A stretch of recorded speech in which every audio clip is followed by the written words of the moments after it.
Hi everyone, Day here, and welcome back to my Let's Play of the Great Ace Attorney Chronicles. So in today's episode, we're hopping back into the trial of one Soseki Natsume, whose victim happens to be one Miss Green. We finally saw pictures, well, a picture of her back, and we also did get her, what do you call that? You know, crime scene photo of the front of her face as well. So, you know what, we have that as well. And basically when we hop back into this trial, we're going to be in the midst of speaking to Rolly and his wife, who Rolly is the main police officer who was working the beat in the area of the attack. So we're going to try to see what we could glean from that. Unfortunately, I do want to say as a word of warning, which I guess is not really a word of warning, but this episode might not be as long as the other ones, but I was thinking about my scheduling and I was like, if I don't get anything done, then it will suck. So I do want to get something done, something up and ready in the queue line for when it gets a little difficult for me to make anything. So I'm doing this now. Hopefully it could still be roughly about 40 minutes long. We'll see. You would tell the court exactly what you saw on the afternoon of the incident. Yes, sir. Oh, Rolly is not with us. He's barely hanging on to a thread of sticking with the land of the living right now. And he keeps chewing. What the witnesses saw. It was our wedding anniversary and Rolly was taking me out for a meal. There was no time to change at the work. Anyway, two silhouettes appeared out of the fog on the pavement in front of us. All of a sudden, one of them just collapsed on the floor. Then the other scattered something before running off. We ran straight over it, of course. Then went for help at a nearby police box. It was definitely that Japanese man in the dark. Rolly and I both saw him clear as day. But doesn't that sound incriminating? Well, this is extremely compelling testimony, I must say. I mean, granted, we don't know that officially. That's all I can really say right now. We don't know that what she is saying is completely honest truth. And Rolly's not giving us anything to work with. Even though he was the one that was supposed to be working the beat at that time.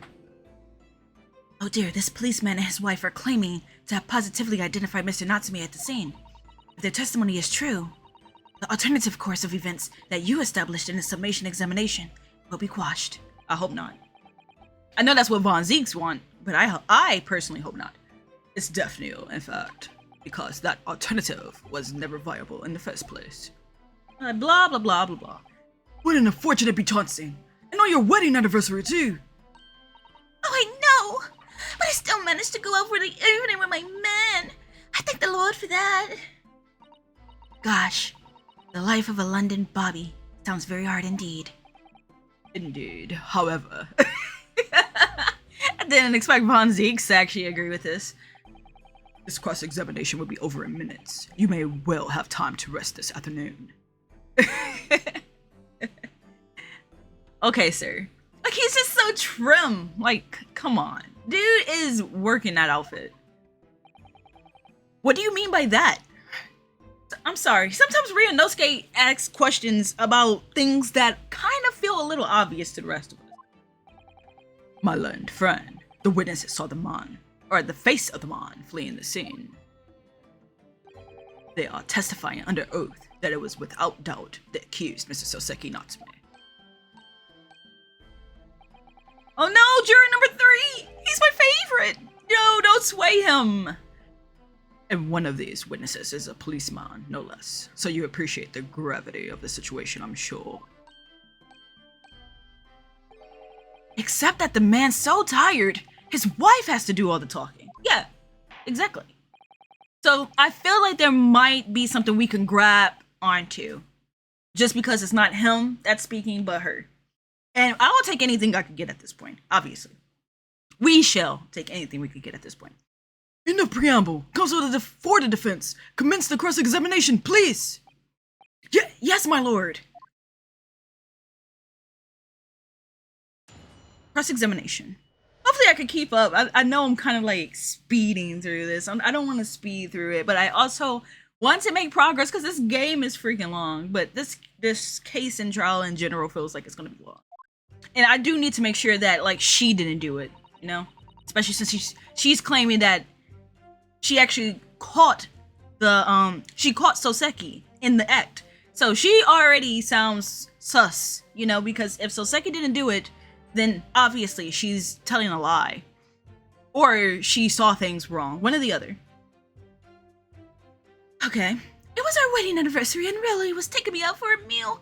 There was no time to change at the work. No time to change at the work, you say? Are you also a member of the police, Mrs. Beate? Oh no, sadly not. It's a job for strapping young men only. Women, children, and the elderly can't even apply. Well, I think you could probably see why children and the elderly can't do the job, can't you?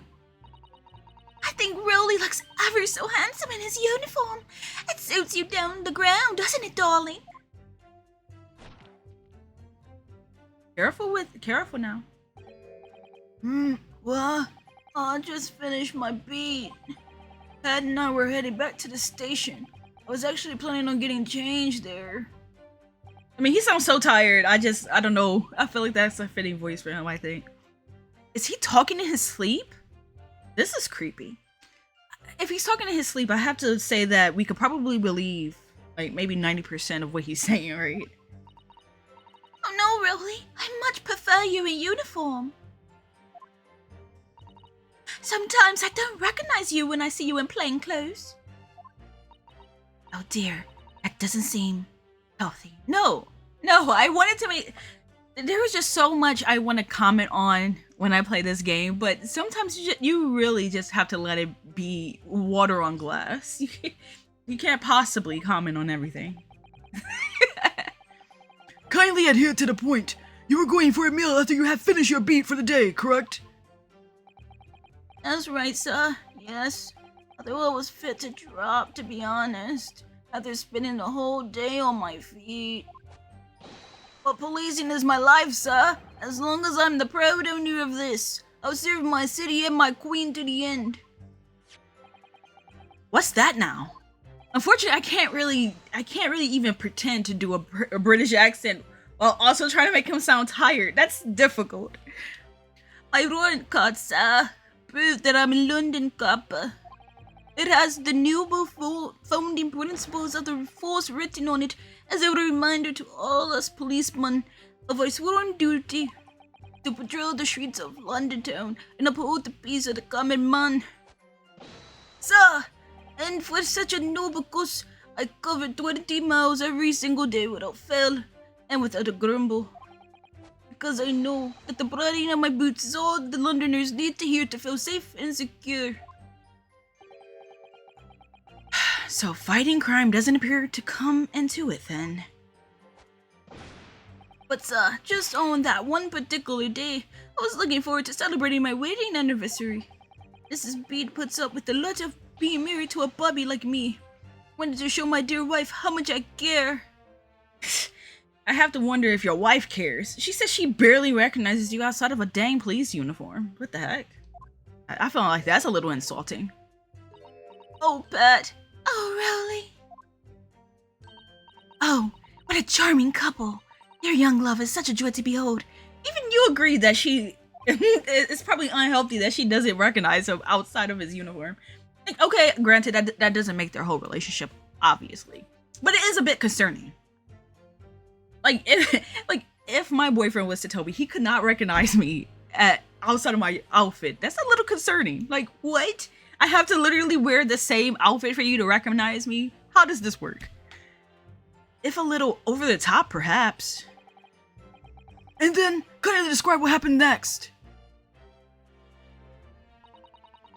Anyway, two silhouettes appeared out of the fog on the pavement in front of us.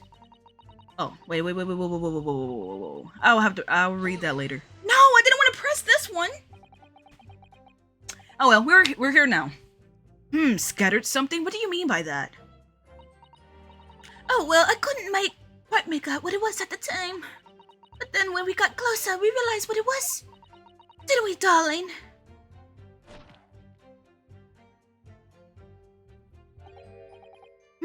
What? Ah, yes, that's right. It was some old books. I see, old books. Yes, sir. The culprit had dropped a number of them, all around where the victim lay on the pavement. Indeed, as clearly pictured in his photographic print. That rotten Japanese man did that when he did the deed. Yeah, please. Please. Let's not forget that it remains to be established that the defendant was indeed the attacker. Sorry, I had to scratch my foot. But we saw him. It was the man in the dark, without a question, sir. The mustache, the hunched back, the cat-like eyes, the taut mouth, the snub nose. Everything. Any more insults you want to throw in? Any? Like, I mean, you covered everything. That's right. He looked down at that poor defenseless... Wow, what was that? defenseless woman with those terrifying, intense eyes. And then suddenly threw his books into the pavement and ran away. Threw his books onto the pavement. I see. This is tough. It seems as though they're telling the truth here. May I remind the court that this unambiguous testimony comes from a policeman and his wife. Does not mean that they're not smudging something or that they misinterpreted at its base level. Like, you don't really have a point, Von Zieks. I mean, I get what you're trying to do, and it's probably working, but in the real world, you don't really fully have a leg to stand on. Well, yeah, that's not even a true statement either, coming out of my own mouth. It's basically like you offered one particular aspect. It's not something that actually proves it 100% true. There's room for error. Now, please, continue. Yes, sir. This guy. Oh my gosh, he looked like he was really about to fall over. Okay, I want to go back 2 steps. The 2 silhouettes. Because I want to say that it's going to be Mr. Jester and the other guy. 2 silhouettes? That's right. They were coming toward us, walking up Briar Road in the opposite direction. There was a rather plump figure, followed by a scrawny, thin-looking man. Oh, never mind. That's not them. Where do those people come into play? There are so many aspects to this game. That does sound exactly like the victim as pictured in this print, and like Mr. Natsume. Yes, unfortunately, it does. And you're certain that at that time there was nobody else nearby. Oh yes, quite certain. It was dark, but there are streetlights on Briar Road, you see? There was nobody else around at all. Isn't that right, my darling? I don't believe that. I feel like those other 2 witnesses have to come into play at some point.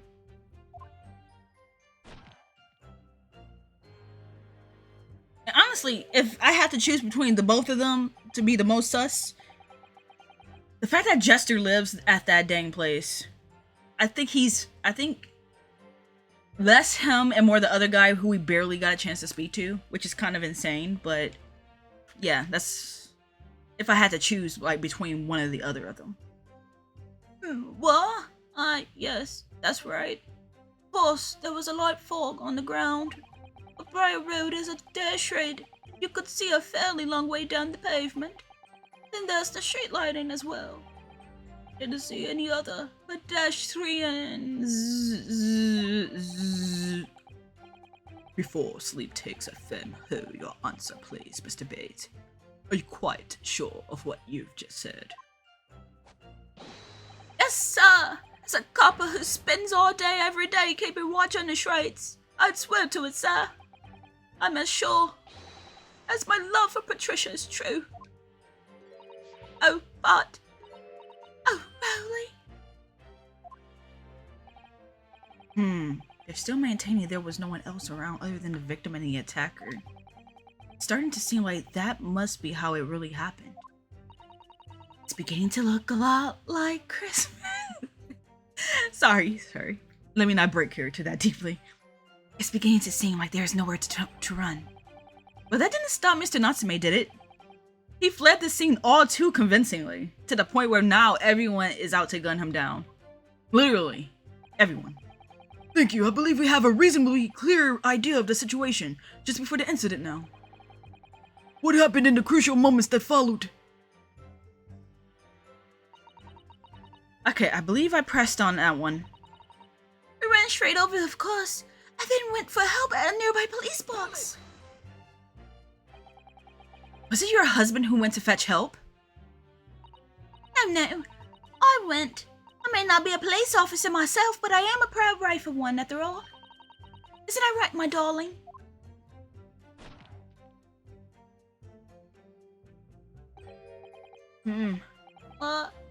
Yes, that's right. I asked Mrs. B to go. I was off duty by that point. But Bobby's never truly off duty, of course. So I felt obliged to stay and guard the same. Very laudable, Mr. Beate. Preserving the scene of a crime is a task of considerable importance. And that's only if he didn't fall asleep at the scene. That's why I sent Patricia, you say. Told her where to find the right police box. So there was a time they were separated. That's something to keep in mind. Forgive my ignorance, but what do you mean exactly by the right police box? I don't know if he means like exactly the right one, or if he's just like he just doesn't have the knowledge of what a police box itself is. Depends on a crime's location, you see, as to who deals with it. Where the woman was stopped wasn't actually on my bait. So I told Patricia to wait to the police box for the bait the incident fell under so she could go and report it. I ran there as quickly as I could and asked for help from the Bobby on duty. There's nothing more potent than a young couple in love working together, you know? And thanks to your swift response, the case was quickly resolved. The actions of two model citizens. I want to say that that's not true either. Because at some point, Herlock Sholmes was pulled onto the scene to try to figure out how to locate Natsume. So, not fully a true statement. But... Oh, please, you're making us blush, isn't he, darling? Poor guy's helmet is like super messed up. Yes, sir. Well, Patricia said, sir.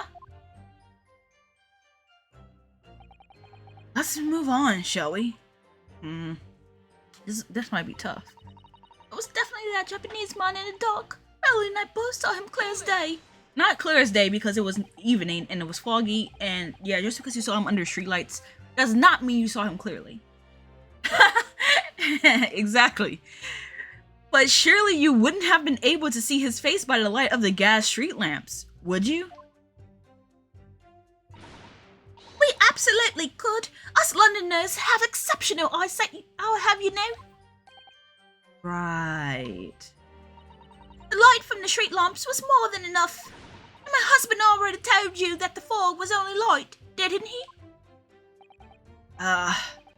Yes. And what of the fog? We're famous for it across the globe, I believe. But it's an absolute menace to those of us who have to live with it, of course. Oh, it is. When it's thick, you can't even see the hand at the end of your own arm. Yes, alright, I take your point. Now, could you stop shaking your husband about? The constant fog makes our eyes very sharp, you see. No, it doesn't work that way. That's why we can tell you for sure and certain that it was that little Japanese man we saw. Can't we, darling?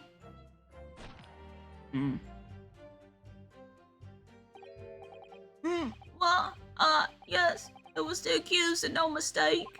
The mustache, the hunchback, cut like ice, the top mouth, the stub nose, unmistakable, sir. As far as this couple's testimony is concerned, there can't be any question. It was Soseki-san they saw running away from the scene of the crime. So that's it, is it? That's their entire testimony? What do you think, Mr. Naruhodo? Well, I hate to admit it, but on hearing the testimony, it really does seem as though Mr. and Mrs. Beate saw what they say they saw. Mr. Natsume running away from the scene of Briar Road on that day. Kind of butchered that a little bit, but it still kind of works. Yes, I feel the same. So if that's true, where does it leave us? Members of the jury are sure to call for a guilty verdict after this testimony. Oh no! Then what do we do? If Kazuma-sama were here... What are you trying to say? I think he would try to find a contradiction somewhere else within their testimony. What do you mean, somewhere else? Like, we have to try to get away for them to like, do that little middle piece thing. Their statement about seeing Mr. Natsume is unequivocal. Calling that into question won't help. If you could identify some other part of their testimony which appears to contradict the facts, you might be able to discredit them, to make the jury doubt if the pair's memory of the day is accurate. Oh, right. Put simply, we must focus on finding a discrepancy in these statements somewhere. If we don't, I'm afraid the trial may reach an early and unfavorable conclusion. Ugh, why do I always seem to be so up against it? Mr. Lawyer, sir, can I ask you something? Oh, yes, of course. What is it? Oh, you keep asking us all these questions about everything we've told you, so... Seems like you don't believe our testimony. Is that right, is it? Well, out with it. What? No. No, it's really not that at all. My husband's a policeman, remember? I know what I saw. I remember every last detail. Everything. Like... Oh, I know. What about the book the man dropped? I could tell you the names of every single one, I could. Every single one. I think that... What it actually... Picture of Monsieur Lecoq. A meal for Gabriel. I'm probably saying that wrong.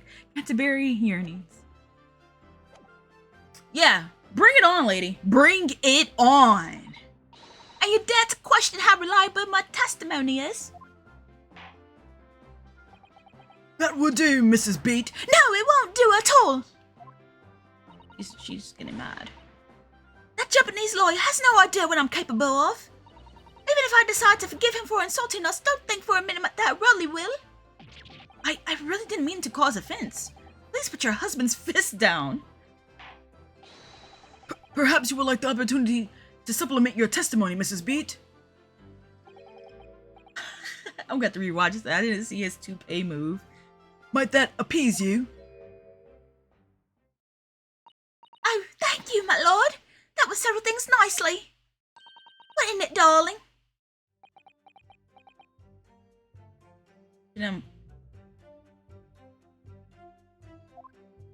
Oh. It was my go. I could even tell you the names of the 4 books he dropped at the scene. 4. Yes, we know that there were books dropped at the scene of the crime, as you say.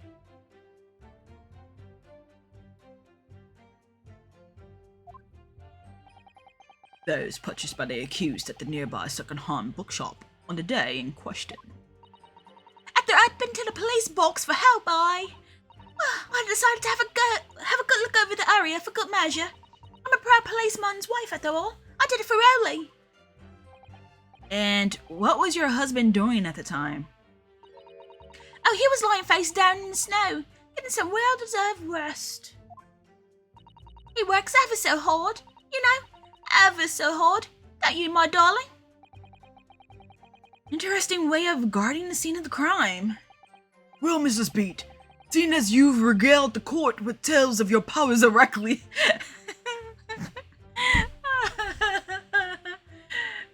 Your powers of recollection. Would you be so kind as to recount the titles of the books you observed at the scene? I'd be happy to. Now, are you all listening? There was the picture of Monsieur somebody or other, and what's it yearnings? Then there was a meal for someone, and the last one was definitely the thingamy something. Hold up. Okay, a meal for him. She said yearnings. Picture. So the thing ummies. something. What? The heck is the thing yummy something? We don't have that one. The thing yummy something. Oh wait, yeah, I could reread what she said previously. Let me see. The picture of Monsieur. Yeah, so she did say the picture. So we have all of them. But the thing yummy something. Oh, what that's supposed to be.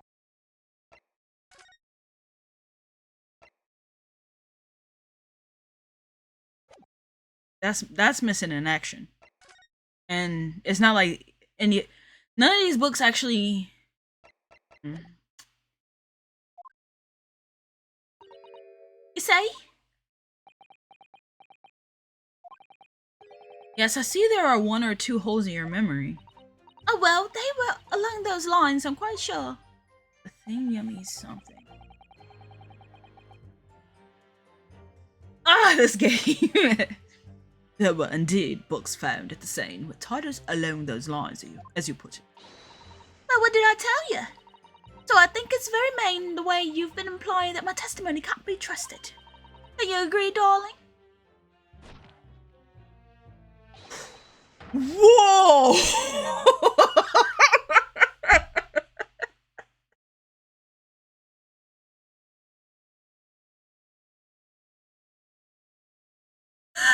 Oh no! Of everything that I could have. Here I am, lost in thought. Here I am. I'm literally lost in thought, trying to see if I could figure out what that one book could possibly be. And this dude is locked and loaded in the freaking courtroom. What?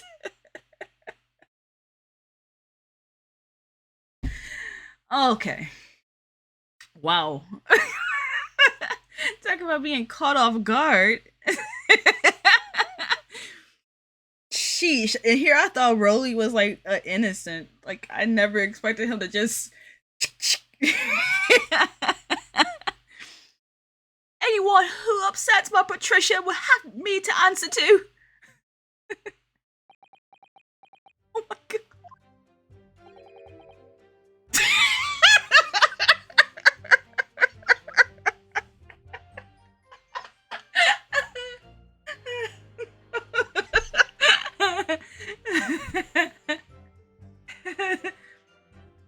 Jeez.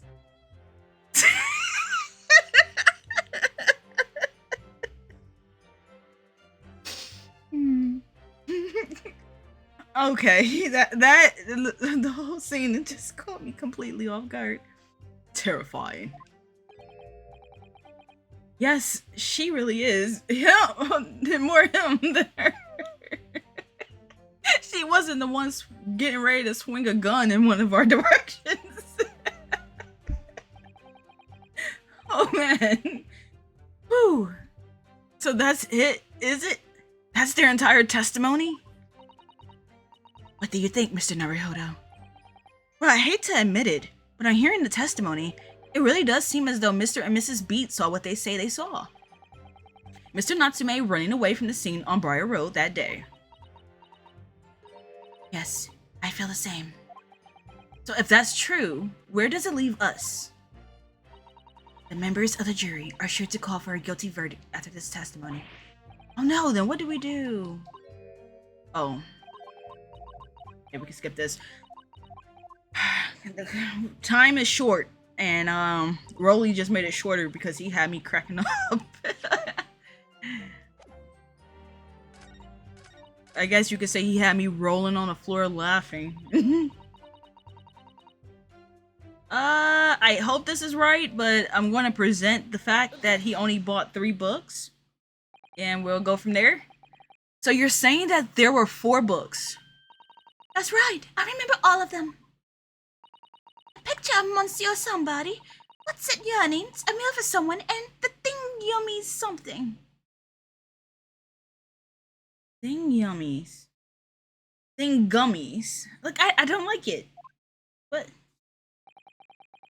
I'm so sorry, Mrs. Beate. But there is a fundamental flaw in that statement of yours. No. What flaw? Simply that at the scene of the crime, there were only 3 books, not 4. What? And I like how Von Zeke said nothing. I remember him actually commenting that her memory was at least decent enough to remember something. This is the receipt from the bookshop where the defendant bought his books. Your books?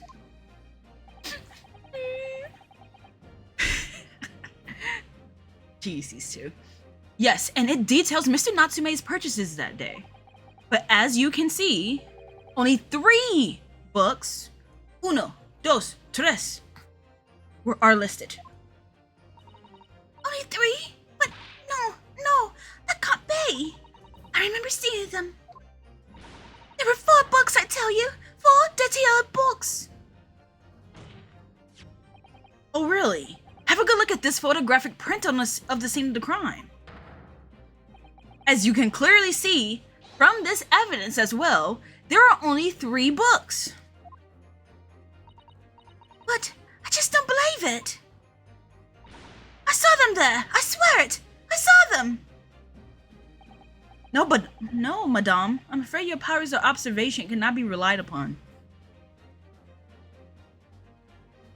There is no reason for her to lie about this.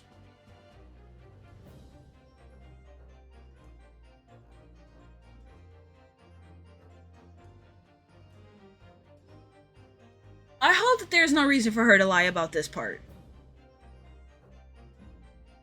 Which begs the question of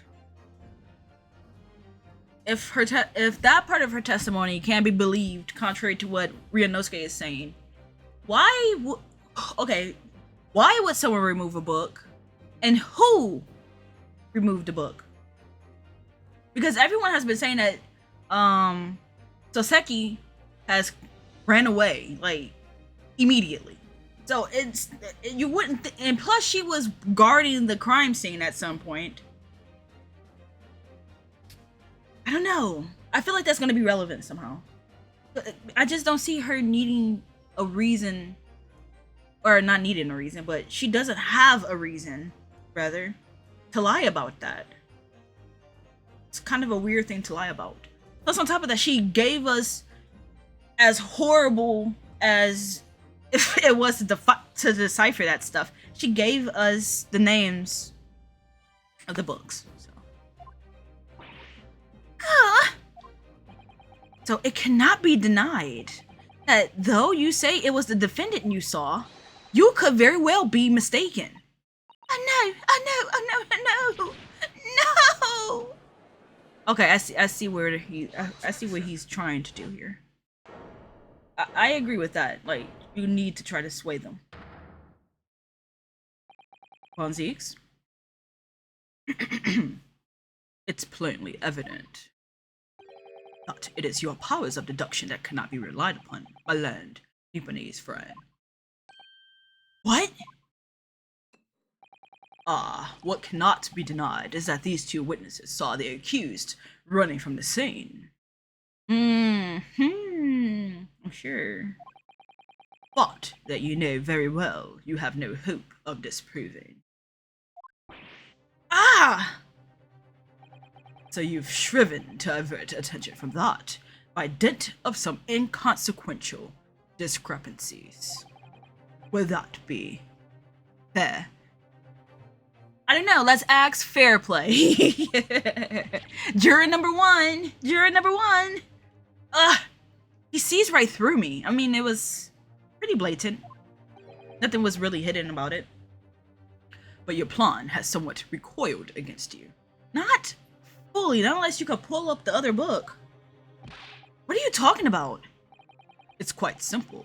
Let me explain with a toast to the policeman's wife and her entirely accurate testimony in every respect.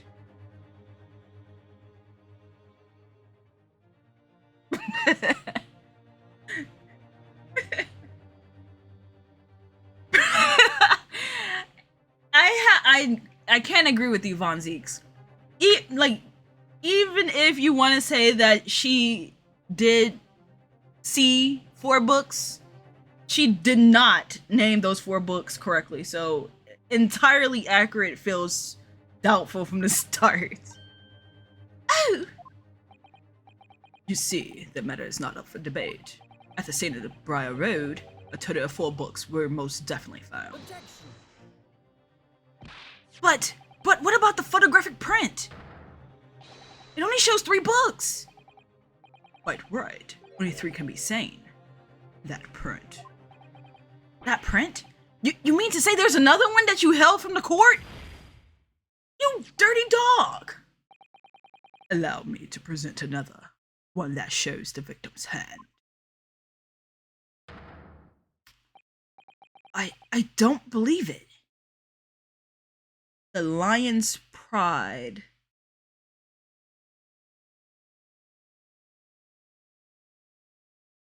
Wasn't that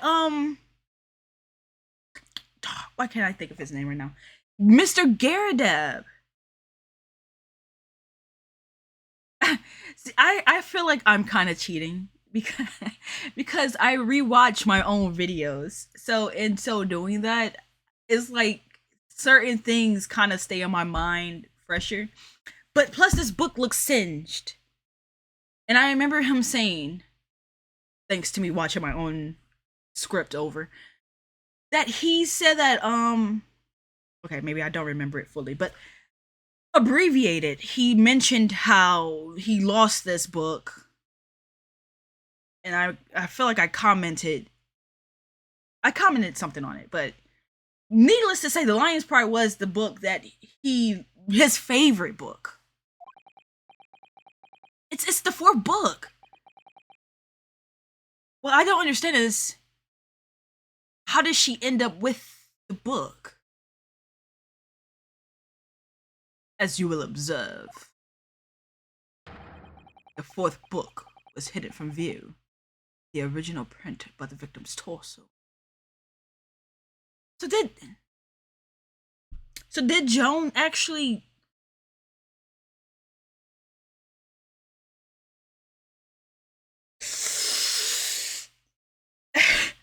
Okay, theory time, real quick, before I have to end this video. So my new theory. Joan attacked this lady thinking that this was the lady that was with her husband. And in a fit of boiling rage stabbed her. Thankfully not severely. And she had his favorite, because I'm sure she knew that was his favorite book. So she went outside to confront. I don't know if that feels right. I mean, I can't think of any other way that lady would end up with the book. So weird. No! There's more pressing things to be thinking about, Ryunosuke. You're like 5 steps behind. I am in the future, sir. You need to catch up. Order! Order! there, you see? You see? Look at that. Look. Yes. So that's the thingamabobber something Mercury? Like, what did she say? What did I say? It's just like I said, isn't it, my darling? Yes, sir. Patricia's always right, sir. Let us study the receipt for the books purchased by the accused on the day in question. Mrs. Beate, the titles once again, if you please. Oh, yes, of course. The picture of Monsieur somebody or other. The picture of Monsieur Lecoq. What's it yearnings? Canterbury yearnings. A meal for someone? A meal for Gabrielle, in fact. As the court has just heard, the witness remembers the book titles flawlessly, save for a few minor details. Okay, as long as you mention that. Like I don't want him to just be making it seem like everything was accurate. Though, of course, he has a point. It's really trivial at the end of the day. But I just want to make sure that we're having an honest trial here. Mrs. Beate's powers of recollection can only be described as exceptional. Yeah, honestly, considering how I was thinking back on things, her memory is pretty dang good. Like, even to remember that much, she remembered enough to get by. Did you hear that, Riley? The gentleman paid me a compliment. Yes, sir. Flawless, sir. Patricia is flawless. But there are only 3 books on the receipt, and Mrs. Beate mentioned 4. There's nothing surprising about that. Clearly, the 4th book is that which is shown in the photographic print. I'm sorry, Consul, but does that not seem odd? Why should the 4th book be omitted from the receipt? It's not odd at all, my lord. As the photographic clearly shows, the 4th book was found in the victim's clutches. In other words, it belongs to the victim. No, it doesn't. No, it doesn't. That's the thing. It doesn't. It belongs to Mr. Garridub. That I know for sure. So this part of the trial is going to be like... I don't know if this is a red herring somehow. It's just looking more and more incriminating for Joan. Because Mr. Garridub would not harm his own book, right?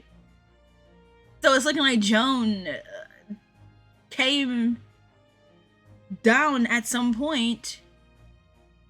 I don't know how she would have done it. Not right now. It's something about it. Like, I mean, how else would his book end up in the dang victim's hand? Nothing else makes sense. Like, Mr. Garridub, who has a knee injury, he's not walking outside. I mean, he can walk outside, but not in a thorough and quick and speedy way of stabbing her. And why would he? Joan had motive and opportunity. If she thought that this young lady was in fact the young lady who left that card in the book,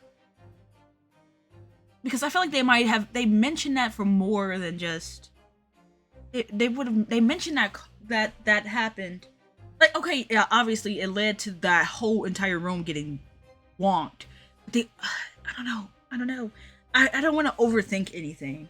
There are still other witnesses, but it's just like, as far as this book ending up in her hands, that bothers me. Because now Joan, I feel like Joan did it, and it's sitting at like a good 60%, maybe 7, like in between 60 and 70%. Because unless this, I don't see how else she could have had this book unless Joan carried it outside personally to confront her. That's my guess right now. But unfortunately I have to end this video here. I was hoping that I could get a little bit more, but I think that I feel like this is a ching. We're making strides now. We're actually filling in some blanks. Though no, this is not even filling in a blank. This is actually giving me more to decipher down the line. But it's nice that the picture of the crime scene is being filled in, is what I mean. Like, we actually see more of the crime scene. We actually see the victim. We're actually getting more information than what we had before we came into the trial. So that's much appreciated. Outside of that, yeah, I'm gonna have to just think about this for a little bit more. I don't know, because I still feel like those other 2 witnesses, they're going to have to play a part in this trial at some point. Either that, or it could be that they're just going to show up in a different trial. That would be different, but I don't know. Like, are you getting ready to wrap this trial up? Probably not. I don't know. I don't know. But I'm even more invested than I was before. I want to get into it some more. But anyways, thanks for watching. And until next time, I hope you all have a great and wonderful day. See you all later. Bye.